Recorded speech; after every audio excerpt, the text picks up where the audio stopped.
أعوذ بالله من الشيطان الرجيم. بسم الله الرحمن الرحيم.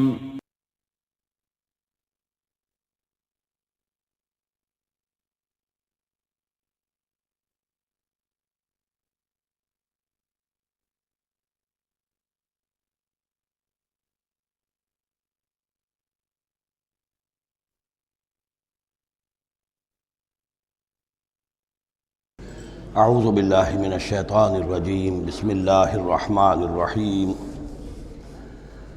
وما قدر اللہ حق قدرہ اذ قالوا ما انزل اللہ علی بشر من شیء قل من انزل الکتاب الذی جاء بہ موسیٰ نورا وہدی للناس تجعلونہ قراطیس تبدونہا وتخفون کثیرا وعلمتم ما لم تعلموا انتم ولا آباؤکم قل اللہ ثم ذرهم في خوضهم يلعبون وهذا كتاب أنزلناه مبارك مصدق الذي بين يديه ولتنذر القرى ومن حولها والذين يؤمنون بالآخرة يؤمنون به وهم على صلاتهم يحافظون صدق اللہ العظیم۔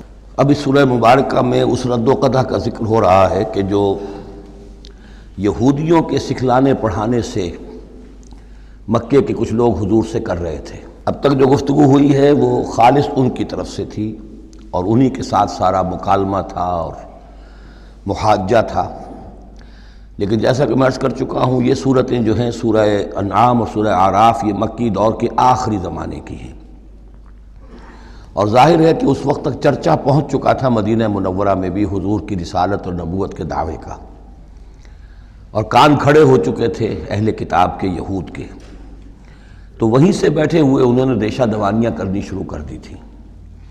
اور جیسے کہ ہم پڑھ چکے ہیں کہ جب زدم زدہ میں کوئی آ جائے تو وہ یہاں تک کہہ بیٹھتے تھے کہ ان مسلمانوں سے تو یہ مشرک بہتر ہیں جو بتوں کو پوجتے ہیں وغیرہ وغیرہ۔ اسی طرح کی ایک بات وہ ہے جو یہاں کہی جا رہی ہے، وما قدر اللہ حق قدرہ، اور انہوں نے ہرگز قدر نہ کی اللہ کی جیسا کہ قدر کرنی چاہیے تھی۔ اس قالو، جبکہ انہوں نے کہا ما انزل اللہ علی بشر من شیء، جبکہ انہوں نے کہا کہ نہیں اتاری ہے اللہ نے کسی بھی انسان پر کوئی بھی چیز، کیٹیگوریکل ڈینائل۔ چونکہ یہ لوگ جو تھے مکے والے یہ کتابوں سے واقف نہیں تھے، تو یہود نے سب سے پہلے جو ان سے کہا وہ یہ ہے کہ یہ سب خیال ہے، وہم ہے، اللہ نے کبھی کوئی چیز اتاری ہی نہیں کسی پر۔ اب چونکہ یہ سوال آیا تھا ان کی طرف سے، لہذا جواب میں مشرکین مکہ سے خطاب نہیں کیا ہے، بلکہ براہ راست جن کی طرف سے یہ بات آئی تھی ان سے خطاب ہے۔ قل من انزل الکتاب الذی جاء بہ موسیٰ، ان سے پوچھئے کہ پھر کس نے اتاری تھی وہ کتاب جو موسیٰ لے کر آئے تھے؟ کیا وہ من گھڑت تھی موسیٰ کی، اپنے ہاتھ سے لکھی ہوئی تھی؟ اگر اللہ نے کبھی کچھ نہیں اتارا تو من انزل الکتاب الذی جاء بہ موسیٰ نورا وہدی للناس، کہ جو نور بھی تھی اس کے اندر نور بھی تھا، وہ خود روشن تھی اور لوگوں کے لیے رہنمائی تھی۔ تجعلونہ قراطیسا، تم نے اسے ورق ورق کر دیا ہے، ٹکڑوں میں بانٹ دیا ہے، حصوں میں تقسیم کر دیا ہے۔ تبدونہا وتخفون کثیرا، کچھ کو ظاہر بھی کرتے ہو لیکن اکثر کو چھپا کر رکھتے ہو۔ یہودیوں نے کتاب کو جس طرح چھپایا ہے اور اپنے من مانی فتویٰ فروشی کے لیے تو انہوں نے یہ شکل اختیار کی تھی کہ عام لوگوں کے ہاتھ میں یہ کتاب نہیں آنی چاہیے، بڑی محفوظ رہنی چاہیے وہ، اور یہ کہ عام لوگوں کی دسترس میں نہ ہو۔ وَعُلِّمْتُمْ مَا لَمْ تَعْلَمُوا أَنْتُمْ وَلَا آبَاؤُكُمْ، اور تمہیں سکھائی گئی تھی وہ سب باتیں جو نہ تم جانتے تھے تمہارے آباء و اجداد جانتے تھے۔ قُلِ اللَّهُ، کہیے یہ سب اللہ نے نازل کیا، تورات بھی اللہ نے نازل فرمائی تھی، انجیل بھی اللہ نے نازل فرمائی تھی، اب یہ قرآن بھی اللہ نے نازل فرمایا ہے۔ ثُمَّ ذَرْهُمْ فِي خَوْضِهِمْ يَلْعَبُونَ، پھر یہ بات کہنے کے بعد اے نبی صلی اللہ علیہ وسلم ان کو چھوڑ دیجئے اور ان سے کنارہ کشی کر لیجئے، وہ اپنی باتوں میں خرافات کے اندر کھیلتے رہیں۔ وَهَذَا كِتَابٌ أَنزَلْنَاهُ مُبَارَكٌ، اور اب یہ کتاب ہے جسے ہم نے نازل کیا ہے بڑی بابرکت ہے، مصدق الذی بین یدیہ، جو تصدیق کرتے ہوئے آئی ہے اس کی جو اس کے سامنے موجود ہے۔ وَلِتُنذِرَ القرى ومن حولها، تاکہ اے نبی صلی اللہ علیہ وسلم آپ خبردار کر دیں القرى اور اس کے آس پاس کے لوگوں کو۔ قرا قریے کی جمع ہے، قرا بستیوں کی ماں، بستیوں کی جڑ، بستیوں کی بنیاد۔ ہر ملک کے اندر ایک شہر ایسا ہوتا ہے کہ جو گویا کہ اس کے لیے مرکز کی حیثیت رکھتا ہے، دارالخلافہ کہیں، دارالحکومت کہیں۔ تو اگرچہ عرب میں کوئی حکومت نہیں تھی مرکزی حکومت، لیکن یہ کہ عرب میں، جزیرہ نما عرب میں مکہ مکرمہ کو ام القریٰ کی حیثیت حاصل تھی۔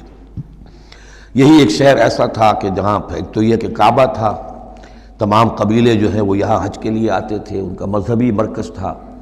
پھر یہ کہ جو قریش کو خاص طور پر ایسٹ ویسٹ ٹریڈ کے اندر جو خاص مونوپلی حاصل ہو گئی تھی، اور وہ بھی اسی کعبے کی برکت کی وجہ سے، اس کی وجہ سے پیسے کی ریل پیل بھی تھی، قافلے آتے تھے جاتے تھے، یہیں سے ہو کر جو یمن سے قافلے چلتے تھے، مکے سے ہو کر شام کو جاتے تھے، شام سے آتے تھے، مکے سے ہو کر پھر یمن کو جاتے تھے۔ یہ ام القریٰ ہے۔ تو اے نبی، ہم نے آپ کے پاس اب یہ کتاب نازل کی ہے جو مبارک ہے، تاکہ آپ ام القریٰ میں جو رہنے والے انہیں خبردار کریں، اور من حولہا، اور جو ان کے ارد گرد ہیں۔ اب یہ من حولہا کا معاملہ یہ ہے کہ اس کا تو دائرہ بڑھتا چلا جائے گا، اس لیے کہ ایک ماحول امیجیٹ ہے، ایک ذرا اور فاصلے پر ہے، ایک اور فاصلے پر ہے۔ اور ویسے یہ ہے کہ دنیا کا نقشہ اگر ہم دیکھیں کہ جو بھی پرانے بر اعظم تین تھے، ایشیا، یورپ اور افریقہ، باقی یہ کہ امریکہ بھی بہت دیر کے بعد جا کر جو دریافت ہوا ہے، آسٹریلیا اور انٹارکٹیکا جو ہیں، تو یہ اصل میں ناف معلوم ہوتی ہے ان تین بر اعظموں کی۔ تینوں بر اعظم جہاں پر جڑ رہے ہوتے ہیں، تقریباً یہ علاقہ ہے جسے ہم مڈل ایسٹ کہتے ہیں۔ یہ مڈل ایسٹ تو اس کے لیے مس نومر ہے، صحیح لفظ نہیں ہے، لیکن یہ ضرور ہے کہ یہ نقطہ اتصال ہے جہاں یورپ مل رہا ہے، ایشیا مل رہا ہے، افریقہ مل رہا ہے، اور اس جنکشن پر یہ جزیرہ نما عرب واقع ہے۔ لہذا یہ اس اعتبار سے پوری دنیا کے لیے بھی ایک مرکز کی حیثیت رکھتا ہے۔ تو من حولہا میں پھیلتے چلے جائیں گے تو پورا کرۂ ارضی بھی آ جائے گا۔ والذین یؤمنون بالآخرۃ یؤمنون بہ، اور وہ لوگ جو آخرت پر ایمان رکھتے ہیں، یعنی یہ کہ ان لوگوں میں سے بھی، مشرکین میں سے بھی، ایک تو وہ جو سرے سے منکر ہیں بعث بعد الموت کے، لیکن جن کے ذہن میں کچھ بھی تصور ہے کہ نہیں ہے، اب یہ اٹھنا ہے، جواب دہی ہے، تو پھر یہ ہے کہ وہ اس پر ایمان لے آئیں گے۔ وہم علی صلاتہم یحافظون، اور وہ اپنی نمازوں کی حفاظت کرنے والے ہیں۔ اس میں اشارہ ہو رہا ہے کہ لوگ ایمان لے آئے ہیں، آخر مکہ ہی میں سے تھے نا تمام صحابہ کرام مہاجرین۔ ومن اظلم ممن افترى علی اللہ کذبا، اس سے بڑھ کر ظالم کون ہوگا جس نے اللہ پر کوئی بات گھڑ کر منسوب کر دی، نمبر ایک۔ اور نمبر دو، او قال اوحی الی ولم یوحى الی شیء، اسی طرح اس شخص سے بڑھ کر ظالم کون ہوگا جو یہ کہے کہ مجھ پر وحی کی گئی ہے جبکہ اس پر کوئی وحی نہ کی گئی ہو۔ یعنی یہ دونوں باتیں برابر کے گناہ ہیں شناعت کے اعتبار سے، اللہ کی طرف کوئی شے منسوب کر دینا یا یہ کہنا کہ مجھ پر کوئی شے وحی کی گئی ہے، یہ دونوں باتیں برابر کی ہیں۔ تو ذرا سوچو کہ جو محمد صلی اللہ علیہ وسلم تمہارے سامنے موجود ہیں، کیا ان کی سیرت و کردار کی کوئی مناسبت ہے؟ ان کی زندگی کے اندر کوئی اور پہلو تم دیکھتے ہو ایسا کہ جو اتنے بڑے بڑے گناہوں کے ارتکاب کی بھی ان سے توقع رکھتے ہو؟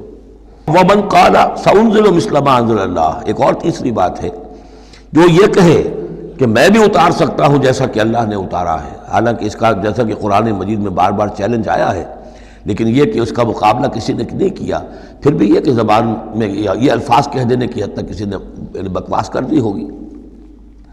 وَلَوْ تَرَىٰ إِذِ الظَّالِمُونَ فِي غَمَرَاتِ الْمَوْتِ، اور کاش کہ تم دیکھ سکتے جبکہ یہ ظالم موت کی سختیوں میں ہوں گے، نزع کے عالم میں ہوں گے، وَالْمَلَائِكَةُ بَاسِطُو أَيْدِيهِمْ، اور فرشتے اپنے ہاتھ آگے بڑھا رہے ہوں گے، اخرجوا انفسکم، نکالو اپنی جانیں، الیوم تجزون عذاب الہون بما کنتم تقولون علی اللہ غیر الحق، آج تمہیں نہایت اہانت آمیز سزا دی جائے گی، عذاب دیا جائے گا بسبب اس کے جو تم کہتے رہے تھے اللہ کی طرف منسوب کر کے ناحق باتیں، وَكُنْتُمْ عَنْ آيَاتِهِ تَسْتَكْبِرُونَ، اور تم اللہ تعالیٰ کی آیات سے استکبار کر کے اعراض کرتے رہے تھے۔ وَلَقَدْ جِئْتُمُونَا فُرَادًا، اور پھر قیامت کے دن کہا جائے گا آ گئے ہو ہمارے پاس اکیلے اکیلے، کوئی تمہارے ساتھ لاؤ لشکر نہیں، کوئی تمہارے ساتھ ساز و سامان نہیں، تمہارے وہ خدم و حشم نہیں، کوئی تمہارے حمایتی نہیں، کوئی جماعت و جمعیت نہیں، کیونکہ یہ بات آگے بھی کہی گئی ہے سورہ مریم میں، وَكُلُّهُمْ آتِيهِ يَوْمَ الْقِيَامَةِ فَرْدًا، قیامت کے دن ہر شخص کا جو محاسبہ انفرادی حیثیت میں ہوگا، اور ظاہر بات ہے اکیلا آدمی کھڑا ہوگا، نہ اس کے رشتہ دار ہیں، نہ ماں باپ ہیں، نہ اولاد ہیں، نہ بیوی ہے، نہ بیوی کے ساتھ اس کا شوہر ہے، اور نہ ساز و سامان ہے، خدم و حشم ہے، کچھ بھی نہیں۔ لقد جئتمونا فرادا کما خلقناکم اول مرہ، جیسے کہ ہم نے تمہیں پیدا کیا تھا پہلی مرتبہ۔ اب یہ نوٹ کیجئے، خلقناکم اول مرہ، اس کا مطلب ہے تخلیق دو مرتبہ ہوئی ہے۔ ایک تخلیق عالم ارواح میں ہوئی تھی، اس وقت بھی سب اکیلے اکیلے کھڑے تھے، نہ کوئی کسی کا باپ تھا، نہ کوئی کسی کی ماں تھی، ارواح کے مابین کوئی رشتہ داری نہیں تھی۔ یہ رشتہ داریاں تو پھر عالم خلق میں ہوئی ہیں آ کر، کہ ایک باپ اور ماں کا معاملہ ہے، پھر اولاد کا معاملہ ہے، پھر دادا اور پوتے کا معاملہ ہے۔ یہ ارواح کے مابین کوئی اس طرح کی رشتہ داری نہیں تھی۔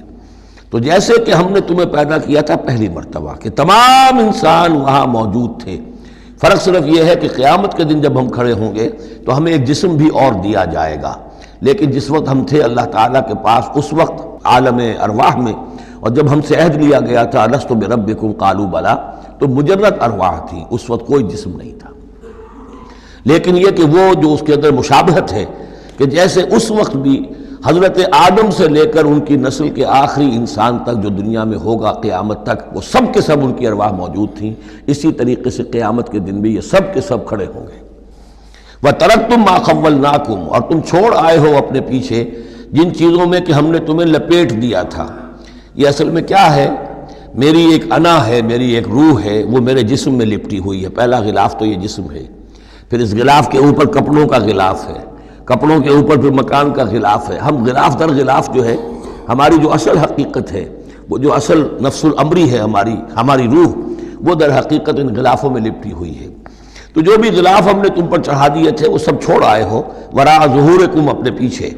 وما نرى معكم شفعاءكم الذين زعمتم انهم فيكم شركاء، اور ہم دیکھ نہیں رہے تمہارے ساتھ کہ تمہارے وہ سفارشی نہیں آئے جن کے بارے میں تمہیں گھمنڈ ہو گیا تھا کہ وہ تمہارے معاملے میں شریک ہیں، سفارش کریں گے، تمہیں بچا لیں گے، چھڑا لیں گے ہمارے محاسبے سے، ہماری پکڑ سے۔ لقد تقطع بینکم، اب تمہارے مابین سارے رشتے ٹوٹ چکے۔ یعنی چاہے انہوں نے حضرت مسیح کو سمجھا ہو شفاعت کرنے والا، تو مسیح بھی اعلان برات کریں گے کہ میرا تم سے کوئی تعلق نہیں ہے، میں کوئی تمہاری شفاعت نہیں کر سکتا۔ کسی نے شیخ عبد القادر جیلانی کو سمجھا ہو تو وہ بھی اعلان برات کریں گے۔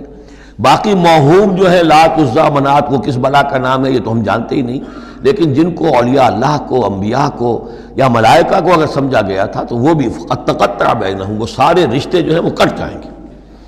قد تقطع بینکم وضل عنکم ما کنتم تزعمون، اور اب سب ہوا ہو گئی ہیں، وہ چیزیں گم ہو گئی ہیں، تم سے جاتی رہیں جن کا کہ تم زوم کیا کرتے تھے، جن کے سہارے پر تم حرام خوریاں کر رہے تھے۔ ان اللہ فالق الحب والنوا، یقیناً اللہ ہی ہے کہ جو دانے اور گٹھلی کو پھاڑتا ہے۔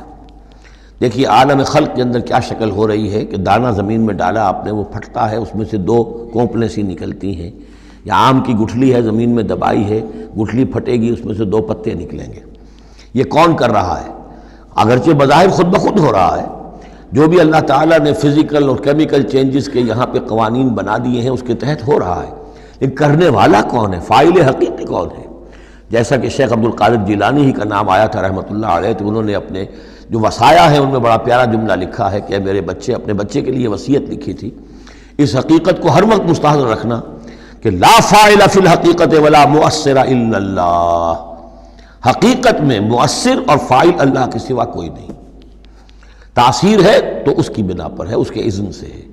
کوئی فعل کا ارادہ تم کر سکتے ہو، لیکن فعل کا بالفعل انجام پذیر ہونا یہ تمہارے اختیار میں نہیں ہے، یہ تو اللہ کے حکم سے ہوگا۔ ان اللہ فالق الحب والنوا، یقیناً اللہ ہی ہے پھاڑنے والا دانے اور گٹھلی کا۔ یخرج الحی من المیت ومخرج المیت من الحی، وہ نکالتا ہے مردہ زندہ کو مردہ میں سے، اور وہ نکالنے والا ہے مردہ کو زندہ میں سے۔ مخرج المیت من الحی ذالکم اللہ فانا تؤفکون، وہ ہے اللہ، لیکن تم کدھر بچلے جا رہے ہو، کدھر تم الٹے جا رہے ہو، اس اللہ کو پہچانو۔ فالق الاصباح، اب یہ فلق دوسرا بھی ہے، وہ ہے صبح کا پھاڑنے والا، رات کی سیاہی کا پردہ چاک کر کے سپیدہ سحر کو نمودار کرنے والا۔ یہ بھی خود بخود ہو رہا ہے، زمین کی گردش ہے، جو بھی ہے اس کے تحت ہو رہا ہے، لیکن یہ بھی یہ نہ سمجھیں کہ یہ بھی اللہ تعالیٰ کے تصرف کے بغیر اور اس کی تدبیر کے بغیر ہے، بلکہ یہی ہوگا فالق الاصباح، صبح کی روشنی کا پھاڑنے والا۔ وجعل اللیل سکنا والشمس والقمر حسبانا، اب دیکھیے یہ ہے وہ آلاء اللہ جن کے حوالے سے اللہ کی عظمت، اللہ کی صفات، اللہ کی قدرت، ان سب چیزوں کو نمایاں کیا جا رہا ہے۔ التذکیر بآلاء اللہ۔ وجعل اللیل سکنا، اس نے بنا دیا ہے رات کو سکون کی جگہ، سکون کا وقت۔ والشمس والقمر حسبانا، اور سورج اور چاند کو اس نے بنا دیا حساب کے لیے، وہ حساب کا ایک نظام ہے جس کے تحت چل رہے ہیں، اسی سے دن وجود میں آ رہے ہیں، رات وجود میں آ رہی ہے، اسی سے مہینے وجود میں آ رہے ہیں۔ ذالک تقدیر العزیز العلیم، یہ اندازہ ہے مقرر کیا ہوا اس ہستی کا جو العزیز ہے اور العلیم ہے، زبردست ہے اور سب کچھ جاننے والی ہے۔ وَهُوَ الَّذِي جَعَلَ لَكُمُ النُّجُومَ لِتَهْتَدُوا بِهَا فِي ظُلُمَاتِ الْبَرِّ وَالْبَحْرِ، اور وہی ہے کہ جس نے ستاروں کو بنا دیا ہے تمہارے لیے کہ ان سے تم راستہ پاؤ۔ اندھیری راتوں کے اندر قافلے چلتے تھے تو ستاروں سے وہ سمت معین کر کے چلتے تھے، اسی طریقے سے جہاز رانی ہوتی تھی سمندر میں تو آپ کو معلوم ہے ستاروں ہی سے وہ اپنا رخ معین کرتے تھے۔ لِتَهْتَدُوا بِهَا فِي ظُلُمَاتِ الْبَرِّ وَالْبَحْرِ، خشکی اور سمندر کی تاریکیوں میں تم ان ستاروں سے راستہ پاتے ہو۔ قد فصلنا الآیات لقوم یعلمون، ہم نے تو اپنی آیات کو واضح کر دیا، اس کی تفصیل بیان کر دی، کھول کھول کر بیان کیا ان لوگوں کے لیے جو علم رکھتے ہیں یا جو علم حاصل کرنا چاہیں۔ وَهُوَ الَّذِي أَنشَأَكُم مِّن نَّفْسٍ وَاحِدَةٍ، اور وہی ہے کہ جس نے تمہیں اٹھایا ایک جان سے۔ یہ سب جو ہے ظاہر بات ہے کہ ایک جان سے بنا ہے، جو بھی پوری کی پوری یہ جو نسل انسانی بنی ہے وہ ایک جان سے بنی ہے۔ اس میں یہ بھی ہو سکتا ہے کہ مراد حضرت آدم علیہ السلام ہو، اور یہ بھی ہو سکتا ہے اگر کوئی حقیقت ہے ایولیوشن تھیوری میں تو اس کو آپ ٹریس کریں اور امیبا تک لے جائیں، وہ بھی ایک جان ہے۔ اس جان سے ہی پھر مختلف ارتقائی مراحل طے کرتے ہوئے، اس میں پہلے کوئی سیکس نہیں تھا، پھر ہوتے ہوتے سیکس ظاہر ہوا، تو اسی سے خلق منہا زوجہا والی بات جو ہے، اور اس پر ڈاکٹر رفیع الدین مرحوم نے قرآن اور علم جدید جو ان کی کتاب ہے اس میں بہت عمدہ تحقیق ان کی ہے، اور مولانا امین اصغر اصلاحی صاحب نے بھی اس کی تصویر کی ہے۔ تو جن لوگوں کو دلچسپی ہو اس کتاب کا مطالعہ کریں کہ یہ ایک جان سے پیدا کرنے کا مطلب کیا ہے۔ فَمُسْتَقَرٌّ وَمُسْتَوْدَعٌ، اس نے بنایا تمہیں ایک جان سے، لیکن پھر یہ کہ تمہارے لیے ایک تو مستقل ٹھکانہ ہے اور ایک ہے کچھ دیر کے لیے امانت کے طور پر رکھے جانے کی جگہ۔ اب یہ مستقر کیا ہے، مستودع کیا ہے، اس میں تین قول ہیں مفسرین کے۔ پہلا قول تو یہ ہے کہ مستقر تو ہے دنیا، یہاں ہم آئے ہیں، لیکن مستودع کیا تھا، تھوڑی دیر کے لیے جو میں رہا ہوں اپنی والدہ محترمہ کے بطن میں رہا ہوں، تو وہ رحم مادر جو ہے وہ مستودع تھا، کچھ دیر کے لیے وہاں امانتاً انسان رہتا ہے اور پھر وہ دنیا میں آتا ہے، وہ مستقر ہے۔ دوسری رائے یہ ہے کہ مستقر تو آخرت ہے اور قبر ہے مستودع، قبر میں رکھا جاتا ہے انسان کو، اور یہ گویا کہ عالم برزخ جو ہے یہ عارضی ودیت کرنے کی جگہ ہے، عارضی طور پر امانتاً رکھنے کی جگہ ہے، پھر جانا ہے۔ مستقر جو ہے وہ آخرت ہے۔ تیسری رائے یہ ہے کہ مستقر آخرت ہے اور مستودع دنیا ہے، دنیا میں جو وقت ہم گزار رہے ہیں یہ آخرت کے مقابلے میں بہت ہی عارضی ہے۔ اس حوالے سے اسے بھی کہا جا سکتا ہے کہ یہ بہت ہی عارضی سی امانت کی جگہ ہے۔ قد فصلنا الآیات لقوم یفقہون، ہم نے تو اپنی آیات کو واضح کر دیا ہے اور تفصیل بیان کر دی ہے ان لوگوں کے لیے جو تفقہ سے کام لیں، غور کریں، سوچیں سمجھیں۔ وَهُوَ الَّذِي أَنزَلَ مِنَ السَّمَاءِ مَاءً، اور وہی ہے کہ جس نے اتارا ہے آسمان سے یا بلندی سے پانی۔ فَأَخْرَجْنَا بِهِ نَبَاتَ كُلِّ شَيْءٍ، پھر ہم نے نکال دیا اس کے ذریعے سے ہر شے کی نباتات، اگنے والی ہر شے جو ہے نباتات زمین سے نکالی۔ فَأَخْرَجْنَا مِنْهُ، تو ہم نے اس کے ذریعے نکالے اس میں سے خضراً، سرسبز کھیتی، نخرج منہ حبا متراکبا، جس میں سے ہم نکالتے ہیں کہ جو دانے ہیں ایک دوسرے کے اوپر چڑھے ہوئے ہیں۔ اب سٹا ہے تو چاہے وہ کوئی کسی بھی یعنی اس کا ہے اناج کا، اب کس طریقے سے کہ دانے کے اوپر دانہ چڑھا ہوا ہوتا ہے، حبا متراکبا، یہ دانے ایک دوسرے کے اوپر چڑھے ہوئے ہوتے ہیں۔ وَمِنَ النَّخْلِ مِن طَلْعِهَا قِنْوَانٌ دَانِيَةٌ، اور کھجور کے گابھے میں سے گوشے ہوتے ہیں کہ جو لٹکتے ہوئے ہوتے ہیں۔ وَجَنَّاتٍ مِّنْ أَعْنَابٍ، اور باغات ہم نے بنا دیے ہیں جو کہ کھجور انگوروں کے ہیں۔ وَالزَّيْتُونَ، اور زیتون، وَالرُّمَّانَ، اور انار، مُشْتَبِهًا وَغَيْرَ مُتَشَابِهٍ، ایسے بھی جو ایک دوسرے سے ملتے جلتے ہیں رنگ میں، روپ میں، شکل میں، اور ایسے بھی ہیں کہ جن میں کچھ فرق ہے۔ انظروا إِلَىٰ ثَمَرِهِ إِذَا أَثْمَرَ، ذرا غور سے دیکھا کرو اس کے ثمر کو جب کہ وہ پکتا ہے، کیسا تدریجاً اس کے اندر، ابھی بڑا کچا پھل ہے، پھر اس کے اندر وہ پکنے کا عمل کس طرح تدریجاً ہو رہا ہے۔ انظروا الی ثمرہ، ان ثمرات کو دیکھا کرو، اذا اسمرا جب کہ وہ پکتے ہیں پھل لاتے ہیں، وینعہ اور اس کے پکنے کو بھی دیکھو، اذا اینعا یہ گویا کہ یہاں محذوف ہوگا، وینعہ اذا اینعا، انظروا الی ثمرہ اذا اسمرا دیکھو اس کے پھل لانے کو جب کہ وہ پھل لائے، وینعہ اذا اینعا اور اس کے پکنے کو دیکھو کس طرح تدریجاً وہ پکتا ہے۔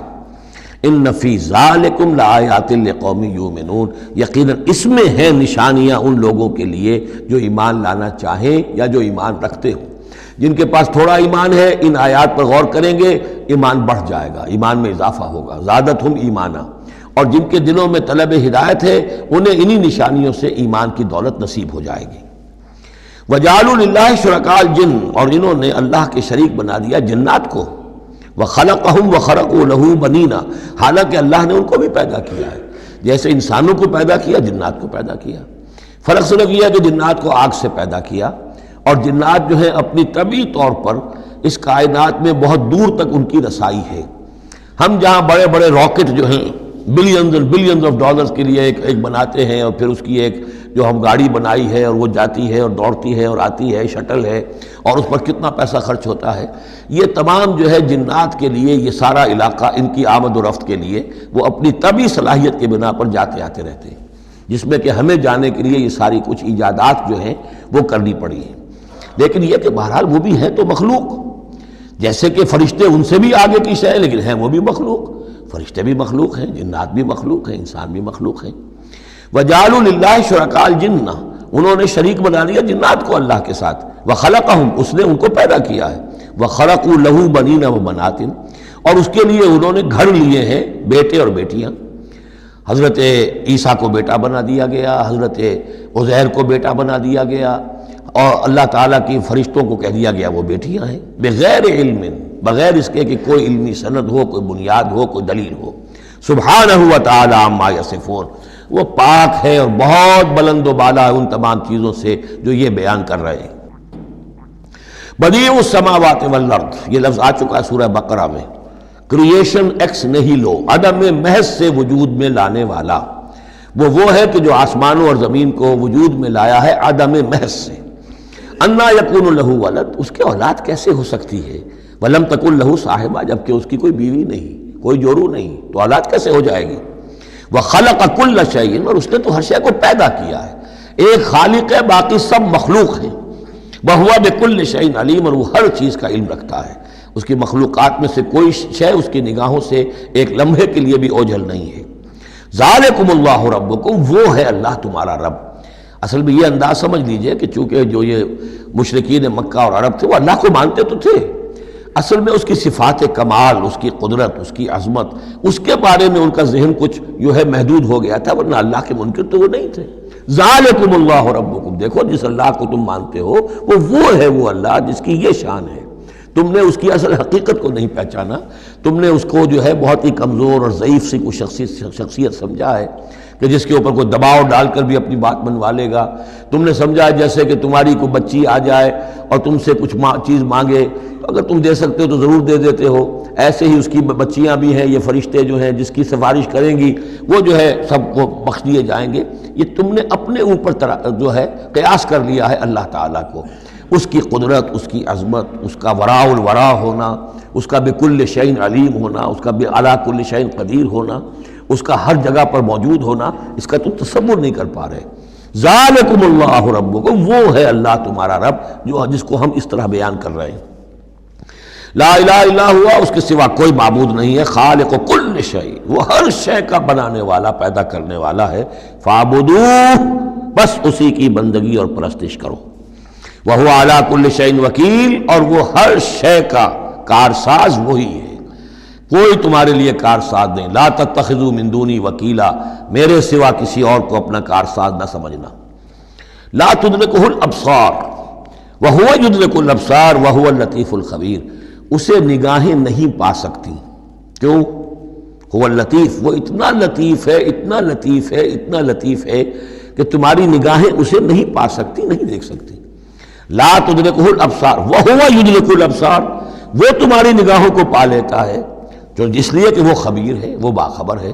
تو لطیف اور خبیر کے جو دو یہاں اسماء آئے ہیں وہ در حقیقت اس نوعیت سے کہ وہ تو اتنی لطیف ہستی ہے چنانچہ شب معراج میں بھی آیا حضور نے اللہ کو دیکھا یا نہیں دیکھا، اس میں کچھ اختلاف ہے۔ حضرت علی کی رائے یہ ہے کہ دیکھا، حضور نے اللہ کو دیکھا، لیکن حضرت عمر اور حضرت عائشہ رضی اللہ تعالی عنہ ان کی رائے یہ ہے کہ نہیں، اور حضرت عائشہ کا قول یہ ہے نور انا یرا، تو نور ہے، اسے دیکھا کیسے جائے گا؟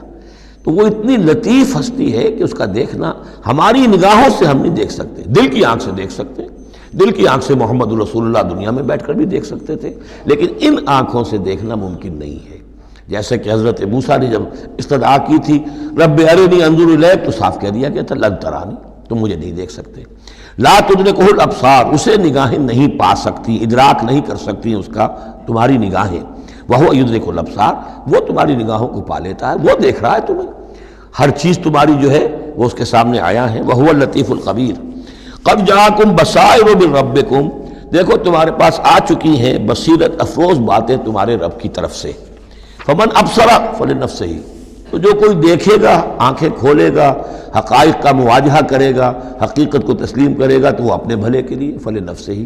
ومن عمی فعلیہا، اور جو کوئی اندھا بن جائے گا، آنکھیں بند کر لے گا، حقیقت کو نہیں دیکھنا چاہے گا کسی تعصب کی وجہ سے، ہردرمی کی وجہ سے، ضد کی وجہ سے، تو اس کا سارا وبال اس پر آئے گا۔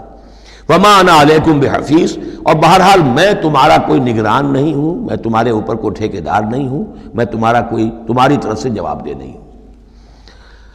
وَكَذَلِكَ نُصَرِّفُ الْآيَاتِ، اور اسی طرح ہم اپنی آیات کو گردش میں لاتے ہیں، وَلِيَقُولُوا دَرَسْتَ، تاکہ یہ پکار اٹھے کہ اے نبی صلی اللہ علیہ وسلم آپ نے سمجھانے کا حق ادا کر دیا۔ درستہ اصل میں عربی زبان میں آتا درس یدرسو، لکھنا مٹانا، لکھنا مٹانا۔ جیسے بچے شروع میں جب کوئی تعلیم حاصل کرتے ہیں تو تختی ہے، تختی لکھی پھر دھو دی، پھر لکھی پھر دھو دی۔ اب تو خیر تختی وختی شاید آج لوگوں کے ذہنوں سے نکل گئی ہوں گی باتیں، آج کا بچہ کیا سمجھے گا تختی کس بلا کا نام ہے؟ یا سلیٹ ہوتی تھی، اب اس میں کچھ کیا پھر دھو دیا، پھر کچھ لکھا پھر صاف کر دیا۔ تو یہ ہے کہ کسی کو پڑھانے کے لیے تدریجاً بار بار درستہ، اے نبی آپ نے خوب بار بار ہر طرح سے، ہر اعتبار سے، ایک پھول کا مضمون ہے تو 100 رنگ سے باندھوں، آپ نے بات سمجھا دی۔ وَلِنُبَيِّنَهُ لِقَوْمٍ يَعْلَمُونَ، تاکہ واضح کر دیں ہم اس کو ہر طرح سے ان لوگوں کے لیے جو علم حاصل کرنا چاہیں یا جو علم رکھتے ہیں۔ اتَّبِعْ مَا أُوحِیَ إِلَیْکَ مِن رَبِّک، اب دیکھیے یہاں پر میں نے آپ سے کہا تھا کہ بار بار حضور سے خطاب آئے گا، لیکن یہ خطاب صرف حضور سے نہیں ہوتا، یہ حضور کی وساطت سے امت کے لیے بھی، اہل ایمان کے لیے بھی۔ لیکن مکی صورتوں میں آپ کو 2/3 قرآن میں براہ راست خطاب مسلمانوں سے بہت کم ملے گا، شاذ۔ یہ خطاب جو ہے چونکہ جب امت کی شکل بنی ہے مسلمانوں کی، وہ تحویل قبلہ کی بات بنی، اب امت ہے۔ کذالک جعلناکم امۃ وسطا لتکونوا شہداء علی الناس ویکون الرسول علیکم شہیدا۔ پھر خطاب، پھر تو ایک سورہ حجرات جو ہے 18 آیتیں 5 دفعہ یا ایھا الذین آمنوا یا ایھا الذین آمنوا یا ایھا الذین آمنوا یا ایھا الذین آمنوا، لیکن یہ کہ آپ کو اتنی لمبی لمبی صورتوں میں یا ایھا الذین آمنوا ملے گا ہی نہیں۔ اہل ایمان سے بھی جو کہا جا رہا ہے وہ حضور سے واحد کے صیغے میں، اتبع ما اوحی الیک من ربک، پیروی کرو اس کی جو وحی کیا جا رہا ہے آپ کی طرف، آپ کے رب کی طرف سے۔ اور یہ صرف حضور کو نہیں، سب کے لیے۔ لا الہ الا ہوا، اس کے سوا کوئی معبود نہیں۔ وَأَعْرِضْ عَنِ الْمُشْرِكِينَ، اور ان مشرکوں سے ذرا کنارہ کشی کیجئے، ذرا اپنا چہرہ ان کی طرف سے آپ پھیر لیجئے، زیادہ ان کے حال پر توجہ نہ دیجئے۔ وَلَوْ شَاءَ اللَّهُ مَا أَشْرَكُوا، اگر اللہ چاہتا تو شرک نہ کرتے، اگر اللہ کو جبر ہی اختیار کرنا ہوتا اپنا اور بالجبر ان کو ایمان پر لانا ہوتا تو سب کو ایمان پر لے آتا۔ وَمَا جَعَلْنَاكَ عَلَيْهِمْ حَفِيظًا، اور دیکھیے اے نبی ہم نے آپ کو ان پر داروغہ، نگران، ذمہ دار، ٹھیکیدار نہیں بنایا ہے۔ آپ کا کام ہے حق کو واضح کر دینا۔ انذر بہی، ذکر بہی، بشر بہی، اس قرآن کے ذریعے بشارت دیتے رہیے، قرآن کے ذریعے خبردار کرتے رہیے، قرآن کے ذریعے تذکیر کرتے رہیے، آپ کا کام یہ ہے۔ فذکر انما انت مذکر لست علیہم بمسیطر، یاد دہانی کرائیے، اس لیے کہ آپ یاد دہانی کرانے والے ہیں، آپ ان کے اوپر داروغہ نہیں ہیں۔ وما انت علیہم بوکیل ولا تسبوا الذین یدعون من دون اللہ فیسبوا اللہ عدوا بغیر علم۔ اب یہاں مسلمانوں سے خطاب ہے، لیکن دیکھیے یا ایھا الذین آمنوا نہیں ہے، یہ خاص ہے قرآن کے اسلوب کو سمجھنے کے لیے۔ اور مت گالیاں دو ان کو، برا بھلا کہو ان کو جن کو یہ پکارتے ہیں اللہ کے سوا، یعنی کوئی جوشیلا نوجوان مسلمانوں میں سے اور وہ گالیاں دینی شروع کر دے لات اور عزا اور منات کو، کیا ہے یہ، کچھ نہیں ہے، ان کی کوئی حیثیت نہیں ہے، تو یہ ساری چیزیں ٹھیک نہیں ہیں۔ ان کے وہ محترم انہوں نے جو بھی گھڑے ہوئے ہیں ان کے ذہنوں میں ان کی عظمت ہے، ان کی عقیدت ہے، خام خواہ وہ جوش میں آ کے غصے میں آ کے اب اللہ کو گالیاں دینے لگیں گے۔ تو اس سے یہ کہ خام خواہ اس طرح کا اشتعال آمیز انداز اختیار نہ کرو۔ وَلَا تَسُبُّوا الَّذِينَ يَدْعُونَ مِن دُونِ اللَّهِ، مت گالیاں دو یا برا بھلا کہو انہیں جنہیں یہ پکارتے ہیں اللہ کے سوا، فَيَسُبُّوا اللَّهَ عَدْوًا بِغَيْرِ علم، تو اللہ کو گالیاں دینے لگ جائیں گے زیادتی کے اندر آ کر، زدم زدہ میں آ کر، بغیر علم کے۔ كَذَلِكَ زَيَّنَّا لِكُلِّ أُمَّةٍ عَمَلَهُمْ، اسی طرح ہم نے ہر قوم کے لیے اس کے عمل کو مزین کر دیا ہے، وہ اسی میں خوش ہے، مگن ہے۔ ہمارے آباء و اجداد کی مورتیاں ہیں، یہ دیویاں ہیں، دیوتا ہیں، اس میں مگن ہیں، ان کے احساسات ہیں، ان کے جذبات ہیں۔ سمجھاؤ ضرور، انذار کرو، تبشیر کرو، تذکیر کرو، تبلیغ کرو، نصیحت کرو، سب کچھ کرو، لیکن یہ ہے کہ ان کے ساتھ گالم گلوچ نہیں اور ان کے معبودوں کو برا بھلا کہنا نہیں۔ ثم الی ربہم مرجعہم، پھر ان کے رب ہی کی طرف ان سب کو لوٹنا ہے، فینبئہم بما کانوا یعملون، وہ ان کو جتلا دے گا جو کچھ کہ وہ کرتے رہے تھے۔ واقسموا باللہ جہد ایمانہم، اور وہ قسمیں کھا کھا کر کہتے ہیں، اب یہ وہی آ گیا جو عمود ہے اس سورہ مبارکہ کا، کچھ عرصے سے اس کچھ رکوعوں سے اس کا تذکرہ نہیں آیا تھا، اب پھر بڑے شد و مت کے ساتھ وہی بات، دکھاؤ ہمیں معجزہ، دکھاؤ ہم ایمان لے آئیں گے۔ کیوں نہیں دکھاتے معجزہ؟ نبوت کا دعویٰ ہے، رسالت کا دعویٰ ہے، عام دعویٰ تو نہیں کر رہے ہو تم، کیوں نہیں کوئی معجزہ دکھاتے؟ جب خود کہتے ہو کہ موسیٰ نے دکھائے، عیسیٰ نے دکھائے، فلاں نے دکھائے، قوم سمود کو دکھا دیا گیا معجزہ، تو آخر کیا قیامت آ گئی؟ ہمیں کیوں نہیں معجزہ دکھاتے؟ وَأَقْسَمُوا بِاللَّهِ جَهْدَ أَيْمَانِهِمْ، اور اپنے عوام پر اثر ڈالنے کے لیے قسم، خدا کی قسم ہے محمد ہم ایمان لے آئیں گے، آپ دکھائیے تو صحیح ایک دفعہ معجزہ۔ کیا بگڑتا تھا ان کا قسمیں کھانے میں؟ اقسموا باللہ جہد ایمانہم، وہ اللہ کی قسمیں کھا رہے ہیں اپنی پوری قوت کے ساتھ، شد و مت کے ساتھ۔ لئن جاءتہم آیۃ لیؤمنن بہا، اگر آیت آ جائے، نشانی آ جائے، معجزہ دکھا دیا جائے، وہ لازماً ایمان لے آئیں گے۔ قل انما الآیات عند اللہ، کہہ دیجئے نشانیاں تو سب اللہ کے اختیار میں، میرے اختیار میں نہیں، اللہ کا فیصلہ وہ نہیں دکھانا چاہتا۔ اب اس میں جو اثر پڑ سکتا تھا اہل ایمان پر، اس کا جواب ہے آگے، وما یشعرکم، اے مسلمانوں تمہیں کیا پتہ ہے، انہا اذا جاءت لا یؤمنون، جب وہ نشانی آ جائے گی تب بھی یہ نہیں مانیں گے، لیکن ان کی مہلت ختم ہو جائے گی، پھر وہ عذاب فوری طور پر آ جائے گا۔ ابھی در حقیقت اس میں خیر ہے، اس میں بھلائی ہے، اسی میں ان کے لیے اپنے اوپر سختی جھیل لو، اپنے اوپر جو بھی اس وقت تنگی آ گئی ہے، ضیق ہے، اس کو برداشت کرو، لیکن یہ کہ یہ چیز ان کے قوم کے حق میں، لوگوں کے حق میں مفید نہیں ہوگی۔ اور اب جو آیت آئی ہے وہ بہت ہی اہم ہے، وَنُقَلِّبُ أَفْئِدَتَهُمْ وَأَبْصَارَهُمْ كَمَا لَمْ يُؤْمِنُوا بِهِ أَوَّلَ مَرَّةٍ، ہم ان کے دلوں کو الٹ دیں گے، ان کی نگاہوں کو الٹ دیں گے، اس لیے کہ وہ ایمان نہیں لائے تھے پہلی مرتبہ۔ دیکھیے یہ قاعدہ قانون اب اچھی طرح سمجھ لیجئے جو سورہ بقرہ کے شروع ہی میں آ گیا تھا پہلے رکوع میں۔ انسان کا معاملہ یہ ہے کہ اللہ تعالیٰ نے اسے جو صلاحیتیں دی ہیں، اگر وہ اس کو استعمال کرے گا تو اس صلاحیت میں اضافہ ہوتا ہے۔ آپ علم جو ہے لوگوں کو سکھائیں گے، آپ کے علم میں اضافہ ہوگا۔ آپ آنکھ کا استعمال کریں گے، آنکھ کی بصارت برقرار رہے گی۔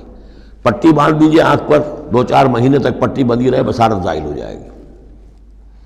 اس جوڑ کا کام ہے کہ یہ چلے، حرکت کرے، اس کے اوپر آپ پلاسٹر لگا دیجئے، کئی مہینے لگا رہے، اس کی حرکت ختم ہو جائے گی، لاک ہو جائے گی۔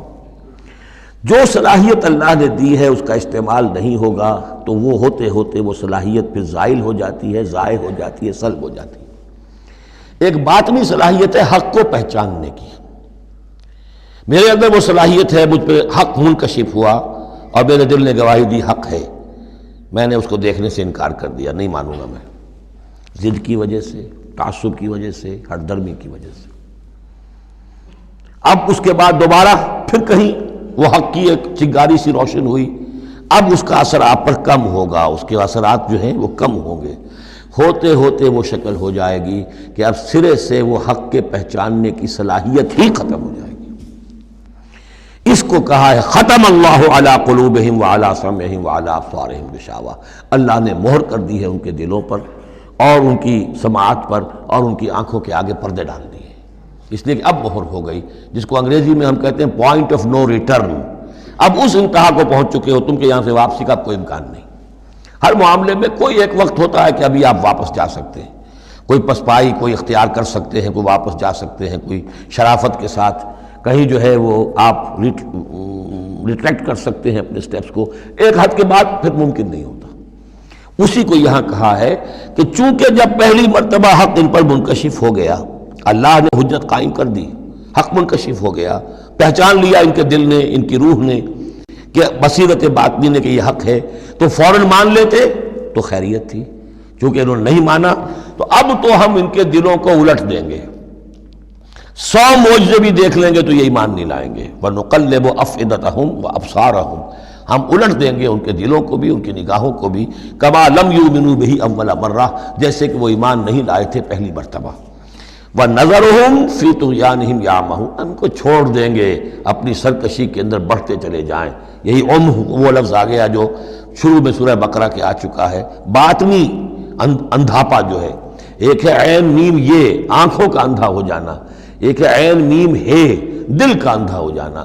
ہم چھوڑ دیں گے یہ باطنی جو ان کی ذہنی، نفسیاتی اور اخلاقی جو ان کی گمراہیاں ہیں اور جو اندھیارے ہیں ان میں بھٹکتے ہوئے چھوڑ دیں گے۔ وَلَوْ أَنَّنَا نَزَّلْنَا إِلَيْهِمُ الْمَلَائِكَةَ، اب پھر خطاب ہو رہا ہے، اگر ہم ان کے اوپر فرشتے اتار دیتے، یعنی ان کو جو یہ کہہ رہے ہیں کہ فرشتہ آیا، فرشتوں کی فوجیں اتار سکتے ہیں، دکھا سکتے ہیں کہ فرشتہ آسمان سے اتر رہا ہے۔ وَكَلَّمَهُمُ الْمَوْتَى، اور خواہ ان سے موت مردہ جو ہے قبروں سے نکل نکل کر بات کرتے۔ وَحَشَرْنَا عَلَيْهِمْ كُلَّ شَيْءٍ قُبُلًا، اور ہر چیز ہم لا کر ان کے سامنے رو در رو کر دیتے، جمع کر دیتے۔ مَا كَانُوا لِيُؤْمِنُوا إِلَّا أَن يَشَاءَ اللَّهُ، تب بھی یہ نہیں ہے ایمان لانے والے الا یہ کہ اللہ چاہے۔ تو اللہ چاہے اور کسی کے اندر اس کی اگر طلب ہے تو اللہ تعالیٰ ان معجزوں کے بغیر بھی لوگوں کی آنکھیں کھول رہا ہے۔ جو ایمان لائے ہیں وہ معجزے دیکھ کر تو نہیں لائے، وہ طالب حق تھے، انہیں حق جو ہے مل گیا۔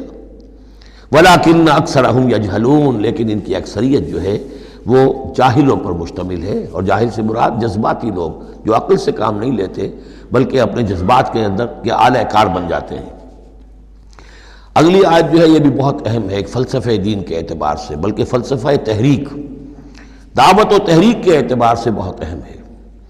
وَكَذَلِكَ جَعَلْنَا لِكُلِّ نَبِيٍّ عَدُوًّا شَيَاطِينَ الْإِنسِ وَالْجِنِّ، اور اسی طرح ہم نے ہر نبی کے دشمن بنا دیے انسانوں اور جنوں میں سے شیطان، ہم نے بنا دیے۔ سوچئے، غور کیجئے، نبی کے لیے تو مدد چاہیے تھی، کیوں شیطان اٹھا دیا اللہ نے ان کے خلاف؟ اس کا فلسفہ بیان ہو رہا ہے۔ اگر کشاکش حق و باطل نہ ہو تو تمیز کیسے ہوگی کون واقعی حق پرست ہے اور کون ایسا ہی، کون واقعی محبت کرتا ہے اللہ سے اور کون دودھ پینے والا مجنوں ہے، وہ نام کا ہی صرف محبت کر رہا اور ایمان کیسے پتہ چلتا؟ یہ تو آزمائش کے لیے ہے دنیا بنائی گئی ہے۔ اگر شر کا وجود ہی نہ ہو، خیر ہی خیر ہو، تو آزمائش کہاں ہوگی؟ لہذا ایک تو ہم کرتے ہیں خود، تندی باد مخالف سے نہ گھبرا ہے عقاب، یہ تو چلتی ہے تجھے اونچا اڑانے کے لیے، یہ تو تمہارے لیے چیلنج ہے، اہل ایمان کے لیے چیلنج ہے۔ ان کے مرتبے اونچے ہوتے ہیں، جو جتنا سفر کر رہا ہے، جو جتنی استقامت دکھا رہا ہے، جو جتنا ایثار کر رہا ہے، اتنے ہی تو اس کے رتبے بلند ہوں گے، ورنہ کیسے حفظ مراتب ہوگا؟ کیسے معلوم گا ہوز ہو، کس کا کیا مقام ہے؟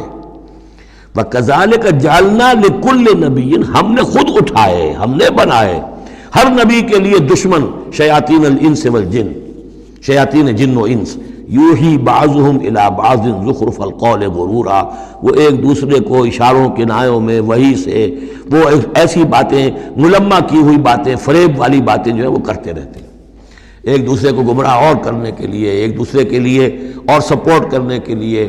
وہ جو جن ہے شیطان، وہ آ کر اس انسان شیطان کے کان میں پھونک مارتا ہے، ابھی ذرا تم اور صبر کرو، ابھی اور دیکھو کہیں تم پھسل نہ جانا، دیکھنا کہیں تم حق کو قبول نہ کر لینا۔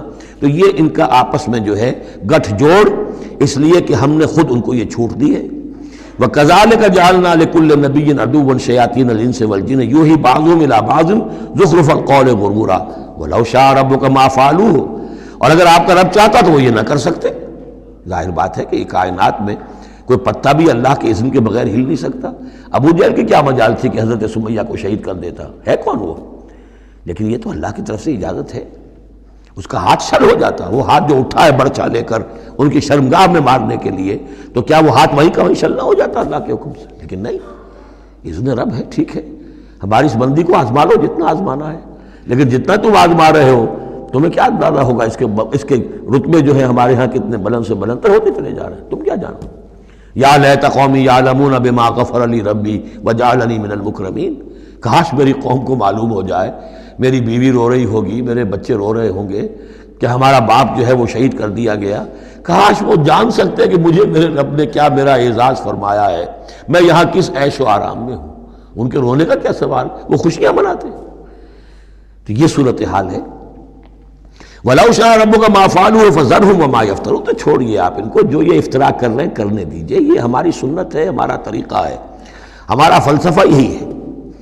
وَلِتَصْغَىٰ إِلَيْهِ أَفْئِدَةُ الَّذِينَ لَا يُؤْمِنُونَ بِالْآخِرَةِ وَلِيَرْضَوْهُ وَلِيَقْتَرِفُوا مَا هُمْ مُقْتَرِفُونَ، تاکہ مائل ہو جائیں ان کی طرف ان لوگوں کے دل جو آخرت پر ایمان نہیں رکھتے۔ یہاں دیکھیے اصل میں کیا بات ہے کہ جیسے الیکٹروسس ہوتا ہے، پانی کو الیکٹرولسس جب ہوتا ہے، ایک پازیٹیو ایک نیگیٹو، اب وہ جو آئنز ہیں وہ ادھر ادھر ہو جائیں گے۔ تو اللہ تعالیٰ نے حق و باطل کی کشاکش رکھی ہے، اس کشاکش کا نتیجہ کیا ہے؟ آئونائزیشن ہو جائے گی، حق اور باطل کا جو ہے، حق والے ادھر کو جمع ہو جائیں گے، باطل والے ادھر جمع ہو جائیں گے۔ اور اس کے لیے جو ہے یہ اس معاشرے کے اندر، انسانی معاشرے کے اندر یہ تقسیم، یہ تمییز، جیسے کہ ہم سورہ آل عمران میں پڑھ چکے ہیں، حتیٰ یمیز الخبیث من الطیب، یہ خبیث اور طیب جو ہیں گڈمڈ ہوئے ہیں، یہ آزمائشیں آتی ہیں، تکلیفیں آتی ہیں، امتحانات آتے ہیں، تو خبیث علیحدہ اور طیب علیحدہ، منافق علیحدہ، صاحب ایمان علیحدہ۔ تو فرمایا لِتَصْغَىٰ إِلَيْهِ أَفْئِدَةُ الَّذِينَ لَا يُؤْمِنُونَ بِالْآخِرَةِ، تاکہ اس کی طرف ان شیاطین جن و انس کی جو باتیں ہیں پھیلائی ہوئی، ان کی طرف متوجہ ہو جائیں، مائل ہو جائیں ان لوگوں کے دل جو آخرت پر ایمان نہیں رکھتے، وَلِيَرْضَوْهُ، اور تاکہ وہ اس کو پسند بھی کریں، اور پھر وہ جو بھی اپنے برے اعمال کا جو انبار جمع کرنا چاہتے ہیں جمع کر لیں، وَلِيَقْتَرِفُوا مَا هُمْ مُقْتَرِفُونَ أَفَغَيْرَ اللَّهِ أَبْتَغِي حَكَمًا، پھر وہی سوال اسی طرح میں نے کہا تھا، سرچنگ کویسچن، کیا تم چاہتے ہو میں اللہ کے سوا کسی کو حکم بناؤں اپنا؟ اب پس منظر میں وہ ہے کہ اللہ کو مانتے تھے، تم کیا چاہتے ہو؟ جسے تم مانتے ہو میں نے تو اس کو اپنا رب بنایا ہے، بس باقی جو تم نے گھر لیے ہیں اس کے لیے کوئی سند ہو تو پیش کر دو، تو میں کسی اور کو ماننے کو تیار نہیں۔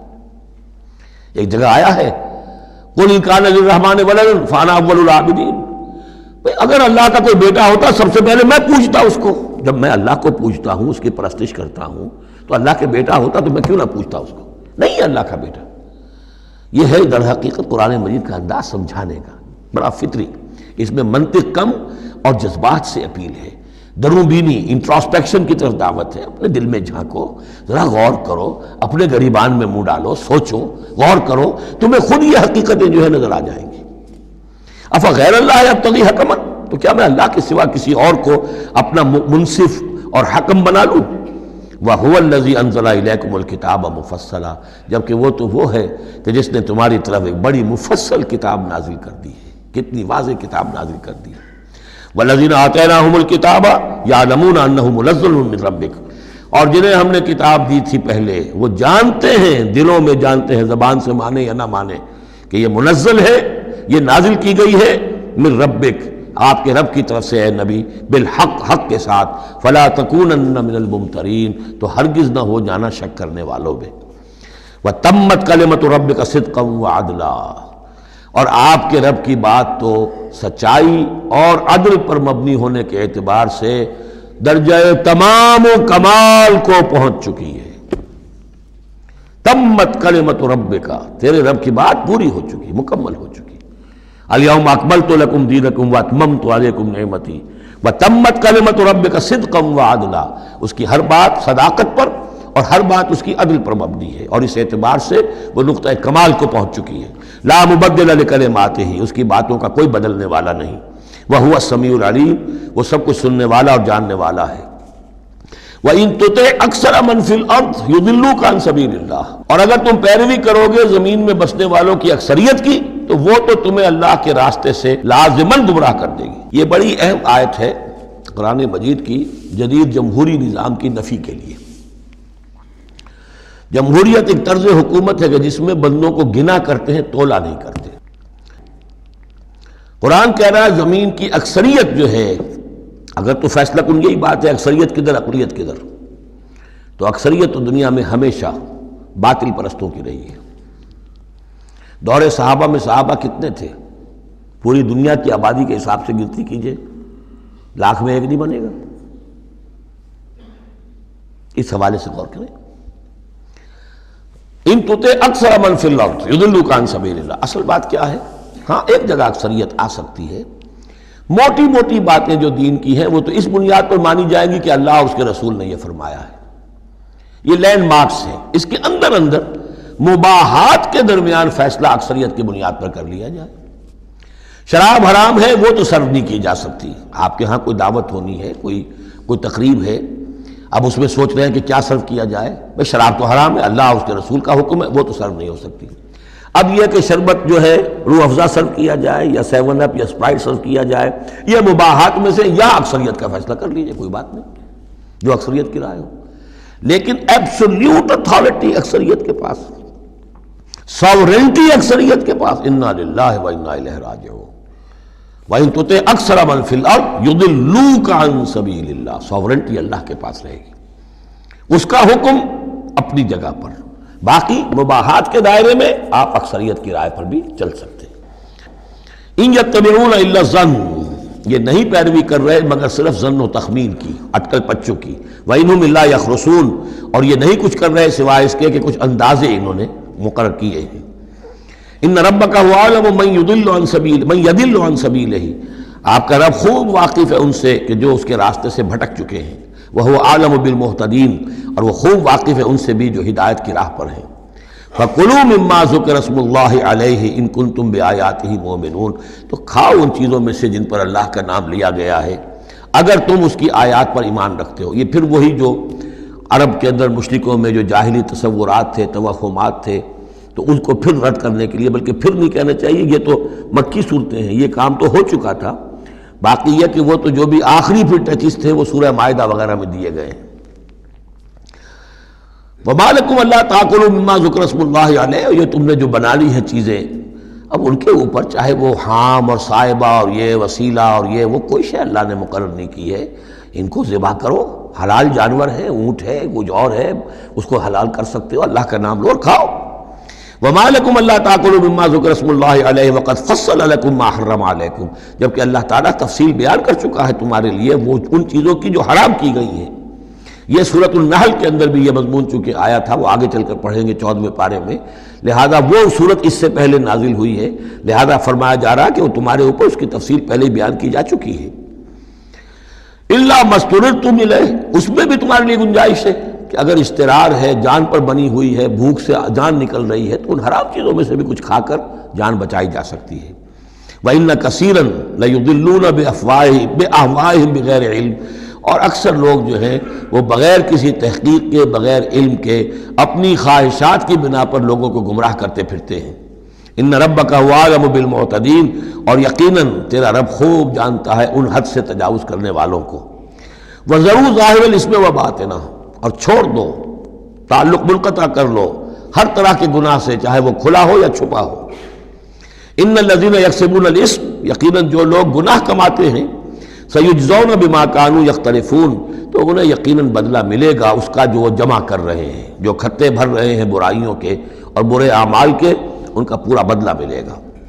ولا تاکلوا مما لم یذکر اسم اللہ علیہ، اور مت کھاؤ اس میں سے جس پر اللہ کا نام نہ لیا گیا ہو۔ یہ اصل میں ایک خاص چیز ہے جو آگے آئے گی آیت نمبر 138 میں، کہ ان کے اسی قسم کے توہمات میں سے بعض جانوروں پر وہ کہتے تھے اللہ کا نام لینا ہی نہیں ہے، اس کا خاص طور پر تذکرہ ہے، یہ عام نہیں ہے یہ آیت۔ ولا تاکلوا مما لم یذکر اسم اللہ علیہ، مت کھاؤ اس میں سے کہ جس پر اللہ کا نام نہیں لیا جاتا۔ وَإِنَّهُ لَفِسْقٌ، یقیناً وہ جو ہے وہ تو گناہ ہے اس کا کھانا۔ وَإِنَّ الشَّيَاطِينَ لَيُوحُونَ إِلَىٰ أَوْلِيَائِهِمْ لِيُجَادِلُوكُمْ، اور یہ شیاطین جو ہیں یہ اپنے دوستوں اور اپنے ساتھیوں کو وحی کرتے رہتے ہیں، پٹی پڑھاتے رہتے ہیں، وسوسہ اندازی کرتے رہتے ہیں تاکہ وہ تم سے جھگڑا کریں۔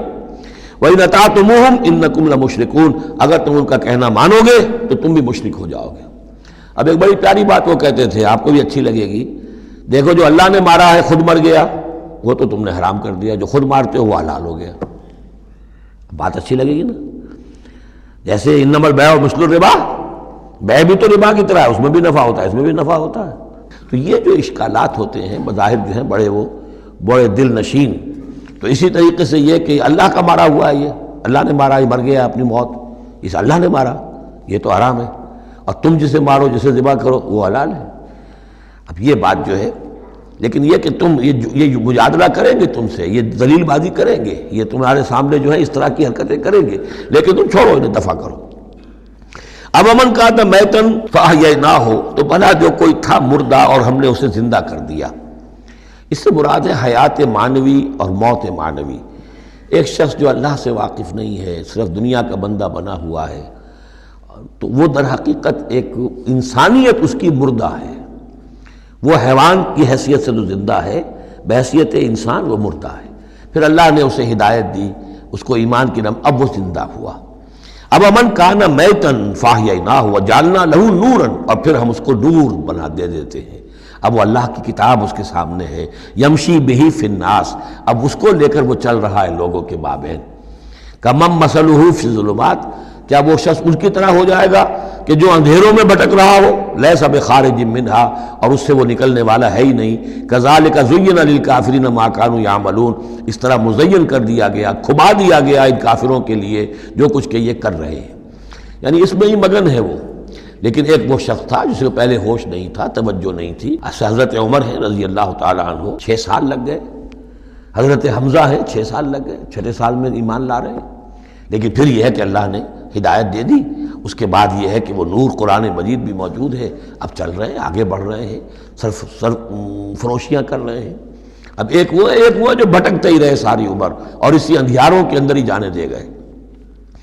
وَكَذَلِكَ جَعَلْنَا فِي كُلِّ قَرْيَةٍ أَكَابِرَ مُجْرِمِيهَا، اسی طرح ہم نے ہر بستی میں بڑے بڑے مجرم کھڑے کیے، لِيَمْكُرُوا فِيهَا، تاکہ وہ اس میں خوب چالیں چلیں۔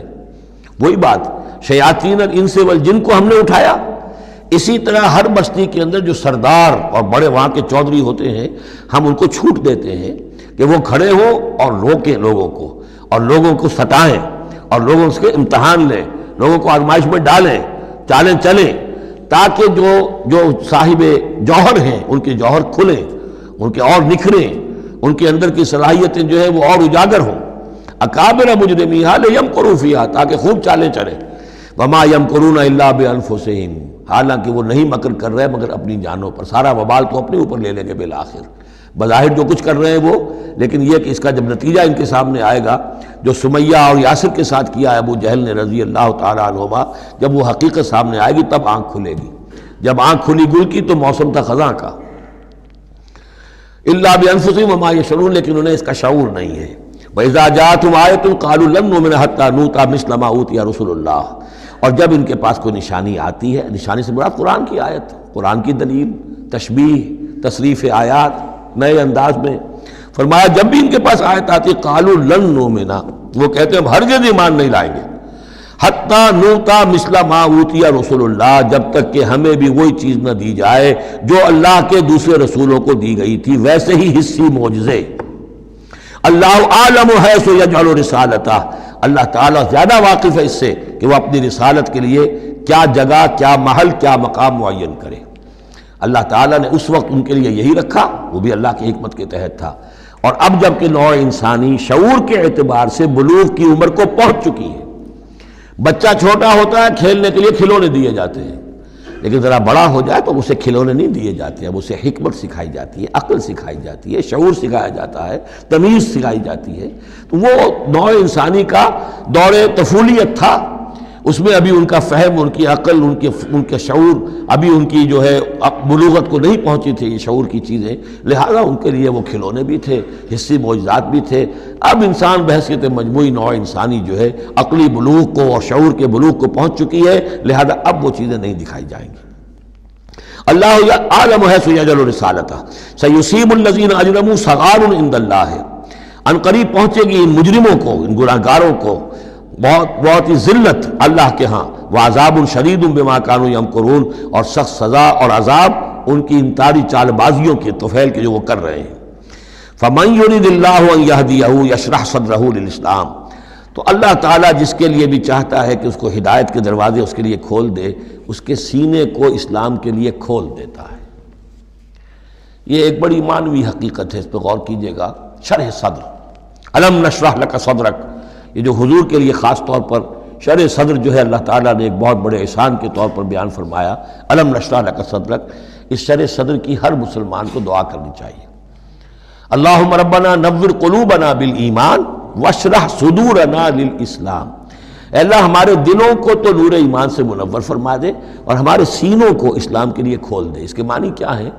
اللہ ہمارے اندر وہ باطنی بصیرت پیدا کر دے کہ اسلام کی ہر چیز ہمیں ٹھیک نظر آئے، ہاں ہاں یہی تو ٹھیک ہے، یہی تو ہونا چاہیے، منطقی ہے، معقول ہے، کہیں چیز اپرائے گی نہیں۔ انسان کی فطرت جو ہے اتنی مطابقت محسوس کرے گا انسان کہ دیکھنا تقریر کی لذت کہ جو اس نے کہا میں نے یہ جانا کہ گویا یہی میرے دل میں تھا، اس لیے کہ اس کا اپنا سینہ جو ہے اللہ تعالیٰ نے اسلام کے لیے کھول دیا ہے۔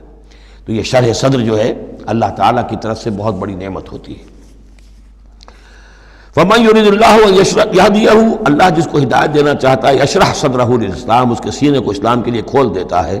وَمَن يُرِدْ أَن يُضِلَّهُ، اور جس کے بارے میں وہ طے کر دے کہ اس کو تو اب گمراہی ہی پر رکھنا ہے، یجعل صدرہ ضیقا، اس کے سینے کو تنگ کر دیتا ہے، حرجن، بہت ہی تنگ اندر سے، کانما یصعد فی السماء، ایسے محسوس کرتا ہے جیسے اسے آسمان پر چڑھنا پڑ رہا ہے، جیسے اونچائی پر چڑھتے ہوئے سانس پھول جاتا ہے، آدمی کو معلوم ہوتا ہے کہ میرا شاید دل دھڑک دھڑک کر باہر ہی نکل آئے گا۔ یہ ہے کہ ان کو حق کا قبول کرنا اتنا مشکل ہو جاتا ہے۔ جس شخص کا کے لیے اللہ تعالیٰ کی طرف سے شرح صدر ہے وہ حق کو قبول کرتا ہے، تکلیف بھی آتی ہے تو بڑی آسانی سے جھیل جاتا ہے، اور ایک وہ ہے کہ ذرا سا امتحان آ گیا تو معلوم ہوا کہ بس قیامت ٹوٹ پڑی، اور اب تو ایک قدم اور اٹھانا جو ہے، اور جس کو ہم کہتے ہیں قدم من بھر کے، پاؤں جو ہے من بھر کے ہو گئے، بوجھل ہو گیا انسان، وہ بات نہیں۔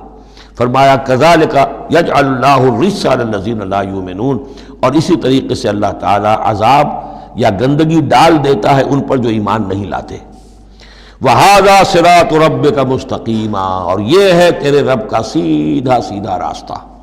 قَدْ فَصَّلْنَا الْآيَاتِ لِقَوْمٍ يَذَّكَّرُونَ، ہم نے اپنی آیات خوب تفصیل سے بیان کر دی ہیں ان لوگوں کے لیے جو تذکر اخذ کرنا چاہیں، نصیحت حاصل کرنا چاہیں، ہدایت حاصل کرنا چاہیں۔ لَهُمْ دَارُ السَّلَامِ عِندَ رَبِّهِمْ، ان کے لیے سلامتی والا گھر ہے ان کے رب کے پاس، جنت کے لیے یہ دوسرا لفظ ہے دار السلام۔ وَهُوَ وَلِيُّهُمْ، وہی ان کا مددگار ہے، پشت پناہ ہے، وہی ان کا حمایتی ہے، ان کا دوست ہے۔ بما كانوا يعملون، بسبب ان کے عمل کے، وہ جو عمل کر رہے ہیں انہوں نے اللہ کی دوستی ارن کی ہے، انہوں نے اپنی قربانیوں سے، اپنے ایثار سے، اپنی محنتوں سے جو جد و جہد کی ہے، جو مشقتیں جھیلی ہیں، تو انہوں نے بما كانوا يعملون، اس کی وجہ سے وہ گویا کہ اللہ تعالیٰ کی دوستی کے مستحق ہو گئے ہیں۔ وَهُوَ وَلِيُّهُمْ بِمَا كَانُوا يَعْمَلُونَ وَيَوْمَ يَحْشُرُهُمْ جَمِيعًا، اور جس دن کہ وہ جمع کرے گا ان کو سب کو، یا معاشر الجن، اللہ تعالیٰ فرمائے گا اے جنوں کی جماعت، قد استکثرتم من الانس، واقعتاً تم نے تو انسانوں میں سے بہتوں کو ہتھیا لیا۔ جو کہا تھا اس بڑے جن نے، عزازیل نے، کہ تو دیکھے گا وما تجد اکثرهم شاکرین، کہ ان کی اکثریت شکر کرنے والی نہیں ہو گئی، تو گویا کہ ایک طرح کا شاباش جو ہے اللہ تعالیٰ کی طرف سے ان کو دی جائے گی۔ یا معاشر الجن قد استکثرتم من الانس، تم نے تو بہت سے انسانوں کو ہتھیا لیا۔ وقال اولیاؤہم من الانس، اور جو ان کے ساتھی تھے انسانوں میں سے، ان کی غیرت ذرا جاگے گی کہ اللہ تعالیٰ نے یہ کیا کہہ دیا کہ ان جنات نے ہمیں جو ہے ہتھیا لیا اور شکار کر لیا۔ ربنا، وہ یہ کہیں گے ربنا استمتع بعضنا ببعض، پروردگار ہم میں سے بعض نے بعض سے فائدہ اٹھایا، ہم ان سے کام لیتے رہے، یہ ہم سے کام لیتے رہے، ہم نے ان کو موکل بنایا، ان کے ذریعے سے غیب کی خبریں، کہانت کی دکانیں چمکائیں۔ قال اولیاء من الانس ربنا استمتع بعضنا ببعض وبلغنا اجلنا الذي اجلت لنا، اور اب ہم اپنی اس مدت کو پہنچ چکے جو تو نے ہمارے لیے مقرر کر دی تھی۔ قال النار مسواکم، اللہ فرمائے گا اب آگ ہے تمہارا ٹھکانہ، خالدین فیہا الا ما شاء اللہ، اب تم رہو گے اسی میں ہمیشہ ہمیش سوائے اس کے جو اللہ چاہے۔ ان ربک حکیم علیم، یقیناً تیرا رب حکیم اور علیم ہے۔ وکذالک نولی بعض الظالمین بعضا بما كانوا یکسبون، اور اسی طرح ہم ساتھی بنا دیتے ہیں اور ملا دیتے ہیں بعض ظالموں کو بعض ظالموں کے ساتھ ان کے کرتوتوں کی وجہ سے، ان کی کمائی کی وجہ سے۔ بارک اللہ لی ولکم فی القرآن العظیم ونفعنی وإیاکم بالآیات والذکر الحکیم۔